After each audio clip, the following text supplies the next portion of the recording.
Presidential decrees start a ministerial shuffle in Syria, changing 7 ministers and establishing a new ministry for social affairs.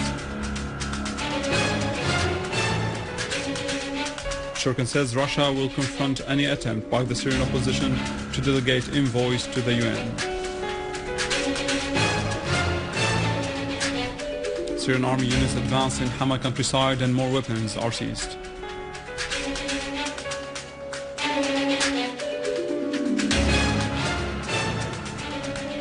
Safita commemorates assassinated Syrian TV cameraman Haidar al-Smoudi, marking 40 days after his death.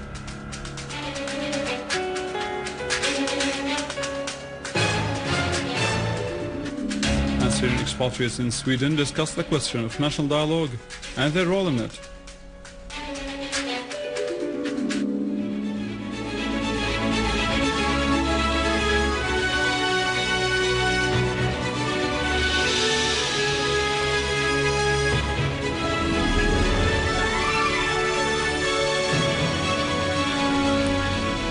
Good afternoon, this is the news from the Syrian Arab television in Damascus.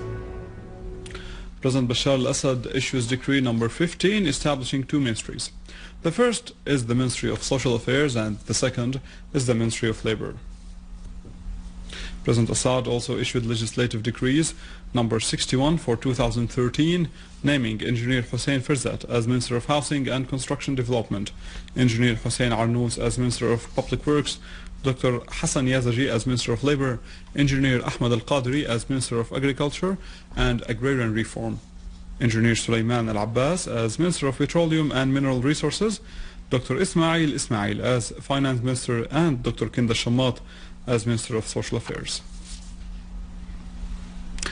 In unrelated context, Russia's permanent representative at the UN, Vitaly Churkin, warned against any unilateral action by the Syrian opposition because it would harm the serious work underway regarding preparations for the political process, asserting that Russia would stand in the face of any attempt by the opposition to dispatch representatives to the UN.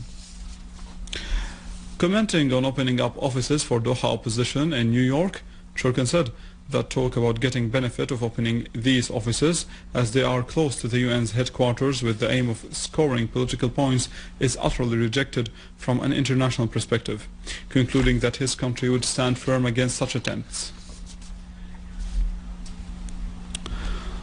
Minister of Information Omran Zobi stresses that regional countries' commitment to stopping the smuggling of weapons and gunmen to Syria would help ensure the success of the political program and resolve the crisis in Syria.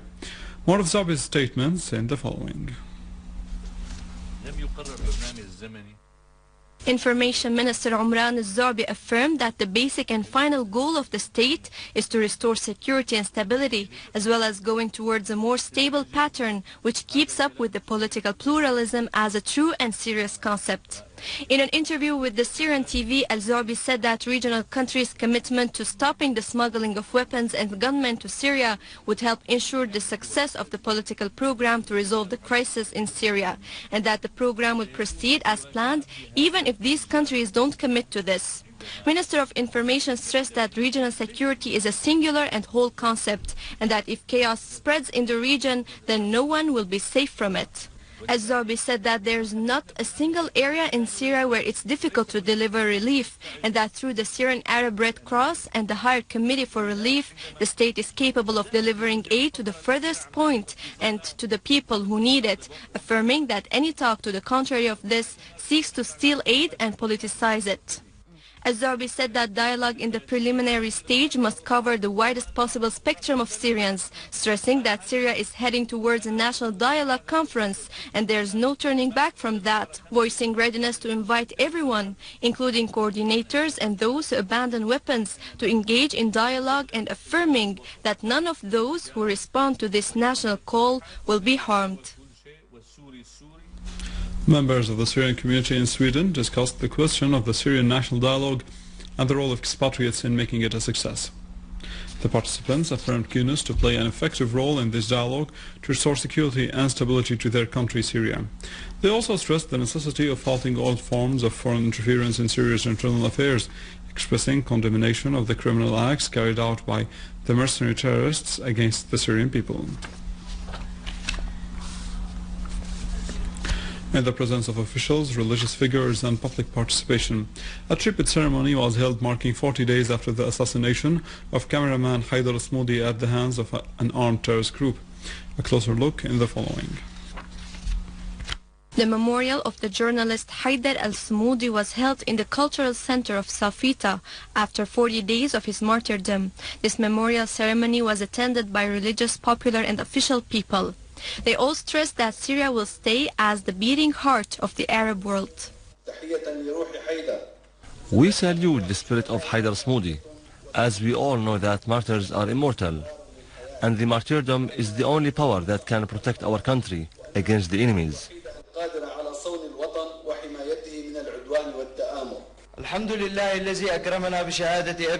Thank God for making my father a martyr for the homeland's sake.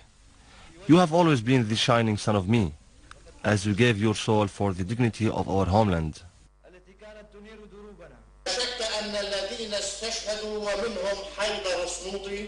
Undoubtedly, all the martyrs, and Haidar Smoudi is one of them, have gone in order to make our life more beautiful.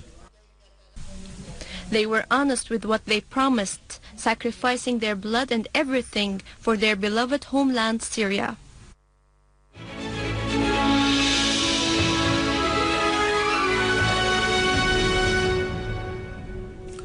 A military source said that a unit of the Syrian Arab Armed Forces confronted an armed terrorist group that attempted to attack a military post in Kafr Nasij, Damascus countryside, inflicting heavy losses upon the attackers.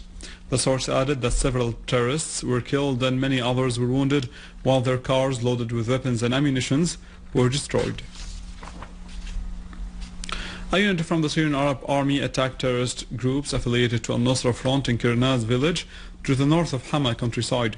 A factory for making explosive devices was found in the area. The engineering units also dismantled a number of explosive devices planted by terrorist groups on the roads leading to the village. In a related context, and in Hasake, security forces seized a Hyundai pickup truck on Al-Hasake-Qamishli highway loaded with machine guns. The two men inside the car were arrested.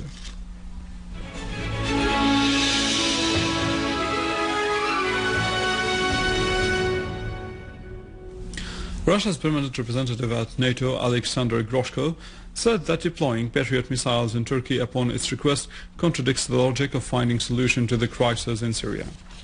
Groshko pointed out that Moscow nevertheless takes into consideration statements made by NATO senior commanders that there was no intention to establish a no-fly zone or human passages behind deploying the missiles.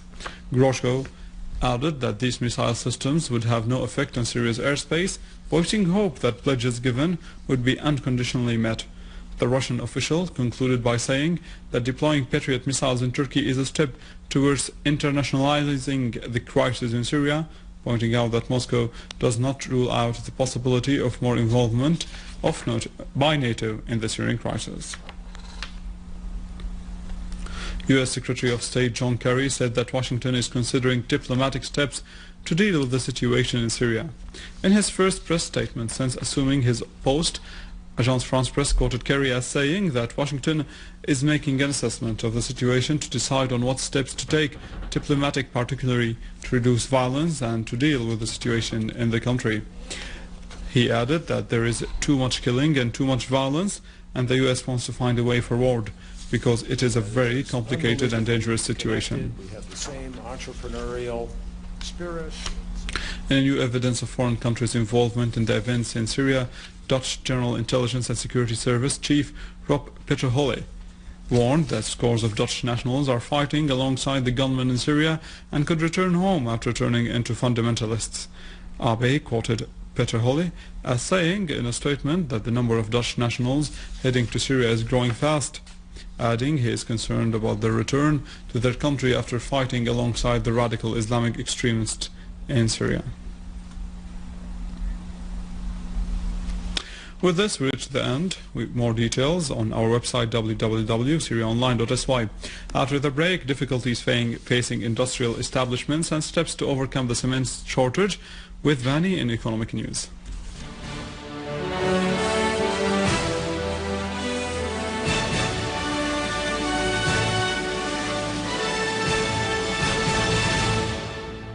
good afternoon. The administrative board at the industrial city in Sheikh Najjar in Aleppo discusses a number of issues with industrialists and their objection regarding the decisions taken by the city's council, denying them the right of ownership of some real estates.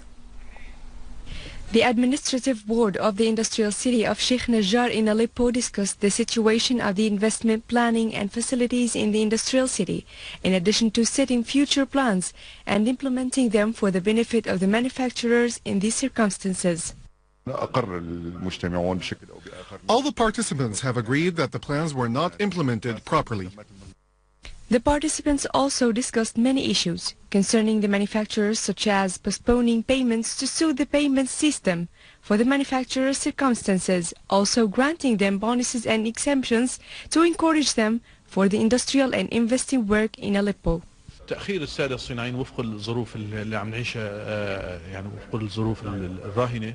Delaying the manufacturers due to the current circumstances, they have been given another chance, so the decision was stopped because there are many procedures concerning the investment system, which we and the manufacturers may agree with.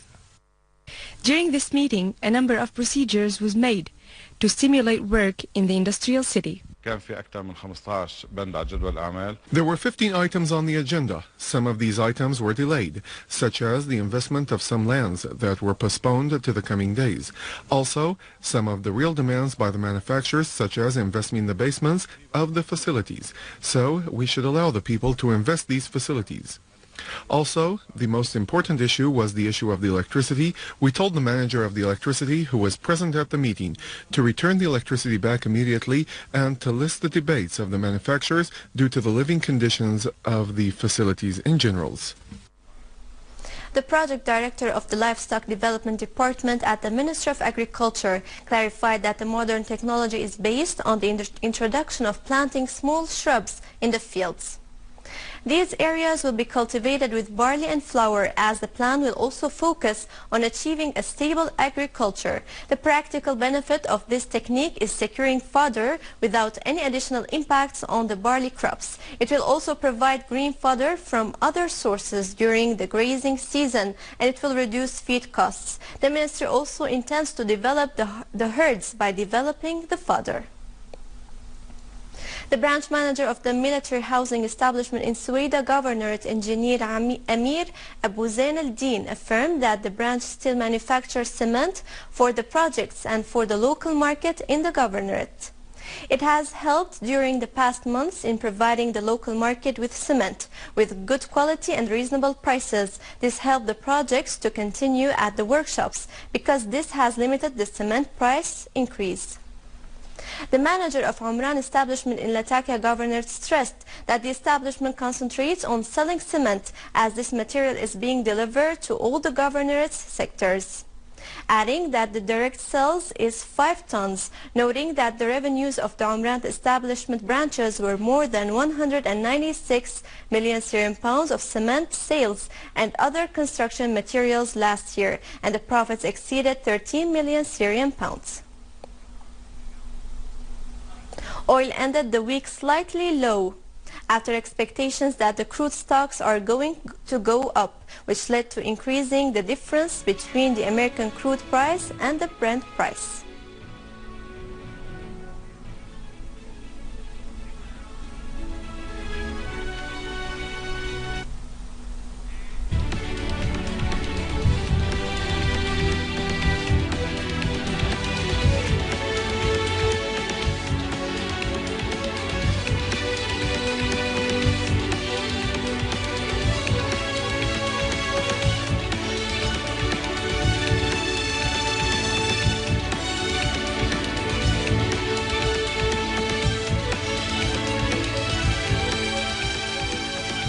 And now over to the exchange rates according to the bulletin of the Central Bank of Syria.